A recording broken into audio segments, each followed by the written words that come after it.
Bien, el siguiente ejercicio dice, se calientan 500 kilogramos por hora de leche líquida desde 60 hasta 115 grados centígrados utilizando vapor como medio de calentamiento. Dice que el cambiador de calor utilizado tiene una eficacia del 85 y la calidad del vapor es del 90. El sistema se ha diseñado para que el condensado sea retirado a 115 grados centígrados, entonces determinar el caudal másico y el volumétrico de vapor que se necesita en el proceso. Bueno, el volumétrico se lo dejo de tarea. Voy a calcular el caudal másico porque el volumétrico es muy sencillo. Pero bueno, vamos a ver si es que lo hacemos ahí. Bueno, en primer lugar no me dice qué tipo de intercambiador es, así que yo me he imaginado ese tipo de intercambiador. Algo muy sencillo. Me dice que entra vapor, entra leche y sale un condensado. El condensado sale 115 y entra vapor, ¿no? Ahora, yo me imaginaba dos cosas aquí. Por un tema de que, bueno, como dice que el condensado sale 115, originalmente yo podía pensar, ¿no? De que el vapor también podría entrar a 115. Pero resulta pues que es necesario que haya una diferencia de temperatura de un mínimo de 5 grados centígrados, ¿no? Es decir, si yo meto vapor a 115 y mi producto está saliendo a 115, no va a haber esa diferencia de temperatura. Debe haber una diferencia de temperatura de unos 5, como les digo. Entonces el vapor debe venir a una temperatura un poco más alta. Bueno, en este caso, como el ejercicio no lo dice, podría venir a 120, ¿no? Como mínimo. Eh, entonces, bien, ya desde ahí tenemos ese dato, ¿no? Porque en un inicio el ejercicio no dice cuánto es la temperatura del vapor, así que lo deja a tu criterio. Como les digo, en un inicio yo consideraba que era 115. ¿Por qué? Porque el condensado sale 115, entonces yo suponía que el vapor solamente sea el calor latente y más no calor sensible, pero en este ejercicio vemos que si el vapor llega a 120 y el condensado sale 115, es porque el vapor ha seguido además de calor latente, también el líquido saturado también ha seguido calor, ¿no? Entonces ya ha bajado su temperatura. Dice que es una eficiencia de 85, una calidad de 90 y bueno, aquí es lo que resaltaba, ¿no? La presión va a ser de 198.53 kilopascales. ¿Qué otro dato necesitamos? El calor específico de la leche, que es 3.86 kilojoules sobre kilogramo. Es un dato que ya viene por tabla. Entonces, lo primero que nosotros tenemos que saber es en sí cuánto es la cantidad de calor que se está absorbiendo por parte de la leche, ¿no? Para pasar de 60 a 115. Entonces, nosotros hacemos ahí un cálculo bastante sencillo, sale 106.150 kilojoules por hora. Pero me dice que este intercambiador tiene una eficiencia de 0.85. De 85, perdón, que sería 0.85. Entonces, para hallar la cantidad máxima de calor en sí que se está transmitiendo, simplemente pues dividimos, me sale 124.882.35. Ahora, esa eficiencia, ¿por qué un intercambiador va disminuyendo su eficiencia? Bueno, puede ser más que todo porque a veces no está aislado, entonces el calor que se está transmitiendo del vapor se va hacia el ambiente, ¿no? Entonces ahí se pierde calor. Eh, otra razón por la que puede haber un tema de la pérdida de eficiencia es que, por ejemplo, el vapor no se está condensando, entonces estás perdiendo vapor en la salida del condensado. O sea, aquí en la salida del condensado puede darse que estés perdiendo vapor porque no se está condensando correctamente, entonces también.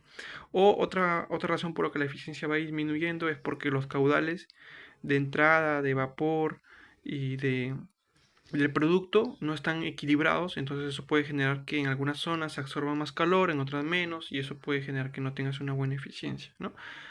Esas son las razones principales.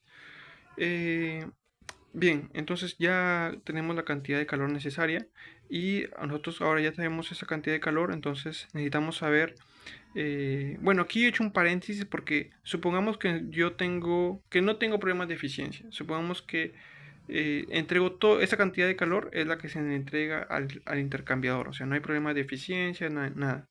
Entonces, ¿a qué temperatura podría salir mi alimento? Entonces, aquí he hecho el cálculo, me podría salir a 124.71, es una temperatura bastante elevada, ¿no? En comparación de los 115. Luego, ahora, nosotros necesitamos hallar la cantidad de vapor que necesitamos. Para ello hay dos cosas. Hay dos métodos. Podríamos hacerlo así de manera separada, teniendo en cuenta. Esta es la manera que más lo recomiendo para que inicies un poco en el tema de entender cómo funciona el vapor, qué es lo que le pasa al vapor dentro del intercambiador. Primero el vapor se condensa, entonces aquí hay una enthalpía, bueno, yo le he puesto enthalpía de vapor, pero sería enthalpía de condensación, porque el vapor está que se condensa, más la enthalpía por el tema del calor sensible que otorga el líquido, porque recordemos que el líquido, cuando el vapor se condensa, tiene su temperatura de líquido saturado, que es en este caso 120, pero como sea de calor queda en 115, entonces ya perdió, es un líquido subenfriado, ¿no? Eh, entonces, ahí simplemente se suma, ¿no? Es el calor que se está transmitiendo, ¿no? Que como les digo aquí, el calor, pues no se, ¿cómo es la frase? El calor no se pierde o algo así, o se destruye, ¿no? Solo se transforma. Entonces, esta misma cantidad de calor que da el vapor es la misma cantidad de calor que se absorbe. Entonces, por lo tanto, se iguala, ¿no? Eh, Ahora, nosotros bueno, yo voy a utilizar esta fórmula. Esta fórmula es muy similar a la de acá, pero ¿en qué se diferencia? En que en este caso yo calculo la entalpía específica del vapor, es decir, la energía con la que entra el vapor menos la energía con la que sale el condensado. Es lo mismo, es como si yo tuviera 100 soles, hago una compra de 80 soles y me quedarían 20. Entonces, la diferencia entre 100 y 20 es 80, ¿no? Que sería lo que me costó ese aparato. Igualito aquí sería, ¿no? El vapor entra a una entalpía, el condensado sale a una entalpía y la diferencia es la cantidad de energía que entregó el vapor, que perdió el vapor, podríamos decirlo, si queremos utilizar ese término.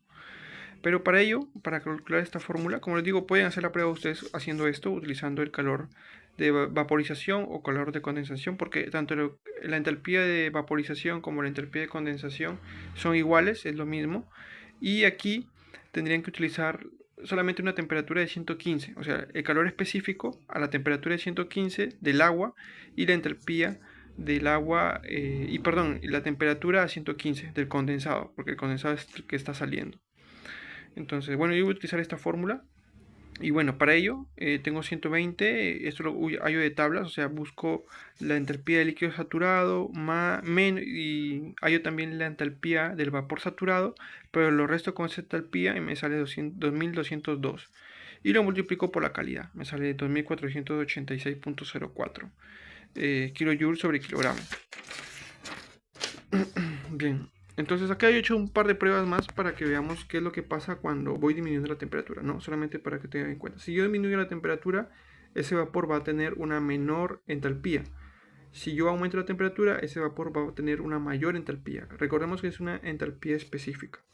Entonces, de igual manera, si yo tengo acá la calidad, si yo disminuyo la calidad, recordemos que cuando dice la calidad de 90, quiere decir que un 90% es vapor, un 10% es líquido saturado, ¿no? O sea, es decir, un 90% de vapor saturado y un 10% líquido saturado. Entonces, si yo disminuyo la cantidad de vapor, pues lógicamente va a disminuir también la cantidad de energía de entalpía específica que tenga ese vapor, ¿no? Por eso vemos que si yo disminuyo a 0.80, la entalpía específica será de 2265. Y si la calidad fuera de 1, es decir, si todo fuera vapor saturado seco, la entalpía sería 2706. Como ven, la entalpía es bastante alta si todo fuera vapor. Ahora, como les dije, el condensado pues se lleva una parte de energía, que en este caso es la entalpía de, del, de- del condensado. Bueno, el calor específico del condensado, que es 4.22 por la temperatura, que es 115, ¿no? Tomando como referencia 0, ¿no? O sea, estoy calculando básicamente toda la entalpía tomando como referencia el punto 0. Me sale 486.22. Si no, la otra opción, como les digo, acá me había confundido. O sea, aquí cuando tú haces esto, esta sí entra como entalpía de vapor, es decir, resta solamente la entalpía de vapor saturado menos la entalpía de líquido saturado. Pero aquí, sí, aquí me había confundido. O sea, para hallar esta parte sería 4.22, creo, no estoy seguro, por 120 menos 115, ¿no? Porque recordemos que es un calor sensible que se está dando, entonces está bajando su temperatura de 120 a 115. Entonces esa energía se tiene que calcular. Como les digo, hágalo por este método, por este, igual va a salir. Entonces, bien. A lo que voy acá es que me sale que la entalpía de ese condensado es de 486.22. Entonces la energía que entrega el vapor, como les dije, es la resta de estos dos y me sale 62.45 kilogramos de vapor que yo necesito. Si yo trabajara con 115, con una temperatura más baja, necesitaría más vapor. Si yo trabajara con una temperatura más alta, necesitaría menos vapor. Entonces ahí van sacando sus conclusiones. Ahora, vamos a llevar un poquito más lejos. ¿Qué pasaría si yo necesito hallar cuánto es la cantidad? O sea, porque esta cantidad de energía, 124.882, es la energía que me debe otorgar este vapor para que yo pueda realizar ese intercambio energético, ¿no? Para que me pueda yo calentar justamente ese alimento. Más allá del tema de la eficiencia, esta es la cantidad de energía que yo necesito que esta cantidad de vapor me entregue. Entonces, si nosotros queremos calcular, digamos, o sea, cuánto debemos generar en la caldera. O sea, nosotros tenemos una caldera, tenemos combustible, necesitamos quemar, entonces queremos saber cuánto. Entonces tú tienes aquí tu masa de vapor, aquí la energía útil y aquí la energía para generar vapor. Cuando tú tienes, por ejemplo, imaginemos que tienes agua, ¿no? Y tienes agua, recordemos que tú necesitas en tu caldera generar vapor a 120 grados centígrados. Entonces, ya te viene agua que ya está, digamos, calentada a unos 100, como para que no gasten mucha energía. Tienes agua a 100 grados centígrados. Entonces, necesito llevar esa agua de 100 a 120, es calor sensible. Entonces, ahí calculo, me sale 84.44 kilojoules sobre kilogramo. Ahora, una vez que ya lo llevé a esa temperatura de 120, vamos a evaporarlo recién. Entonces, pero yo lo necesito a una calidad de 90%. Entonces lo multiplico por 0.90 por el calor de vaporización, que saldría 1982.33. Sumo esta más esta, me sale 2066.77 kilojoules sobre kilogramo, que sería la energía que yo necesito para llevar mi agua de estado líquido a vapor a 120 grados centígrados. Entonces ya con ello, para hallar la energía útil, pues simplemente multiplico este por este, me sale 129.069.78 kilojoules por hora, ¿no? Aquí me he olvidado de colocar, pues no, las unidades kilojoules por hora. Imaginemos que tenemos una eficiencia del 80%, ¿no? Es una eficiencia adecuada de caldera.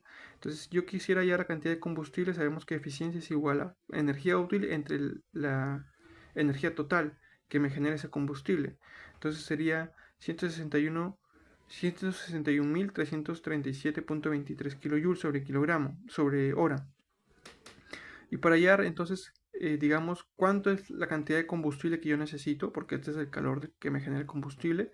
Como yo sé que el gas natural tiene un poder calorífico inferior de 36.750, simplemente divido y me da que el volumen del combustible es de 4.39 metros cúbicos. O sea, es la cantidad de gas natural que yo necesito añadir a mi caldera para poder hacer todo esto que necesitamos.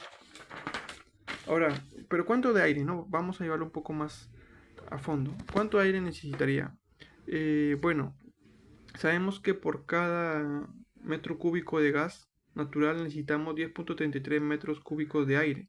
Entonces una regla de tres simple, si yo tengo 4.39 metros cúbicos de gas sería 45.38 metros cúbicos de aire. Y si yo quise saber cuánta es la cantidad de agua líquida que necesito ingresar a la caldera, bueno, simplemente como yo sé que tengo un vapor de 90% de calidad, pues simplemente sería la masa de vapor entre la masa total. Aquí hago pues un despejo, ¿no? Y me saldría 69.39 kilogramos por hora, lo cual tiene mucho sentido, ¿no?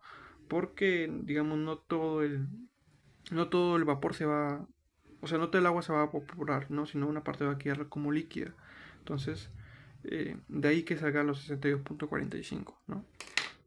Entonces, eso sería todo.